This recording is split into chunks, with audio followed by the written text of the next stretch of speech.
rin ng aircon ni Rona May. Rona May Aboy May. Tapos na ang aircon ma. Pwede ka na matulog ng mahimbing ng nakaupo. Okay. Oh, doon naman sa likod. Yung kanyang, ano ba yung tawag kuya doon sa likod? Outdoor po. South door? Opo. Yung exhaust niya. Outdoor units. Outdoor unit. So, ito pala siya. Yan. Outdoor unit. Tapos, dito siya ilalagay sa likuran. Ako, ang gulo-gulo pa rin. My goodness. Yan. Yan. Ayun na yun. Doon siya ilalagay. Dito lang. Pero, hindi naman doon magpapako. Kasi, delicate na po yun. Kaya, dito lang. Dito lang lalagay yun.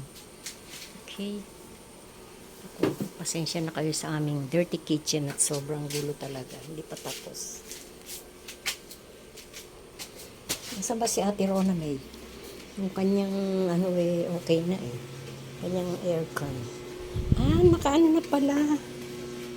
Nakakapit na pala yun. Ayun. Nalagyan na lang pala ng ng takip. Ayun pala yung takip. Ayun. Ayun yung takip.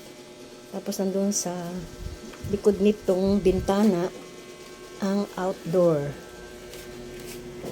unit niya. Yun. Reviewin ulit natin. Dito ilalagay yun. Okay? Ito ang linya niya. Galing dun sa loob ng kwarto. So, doon ilalagay. Sarap na naman ang tulog ni ate. Ate Meme, pati si Kuyang Yunong Pogi. At si Ate Miyong yan.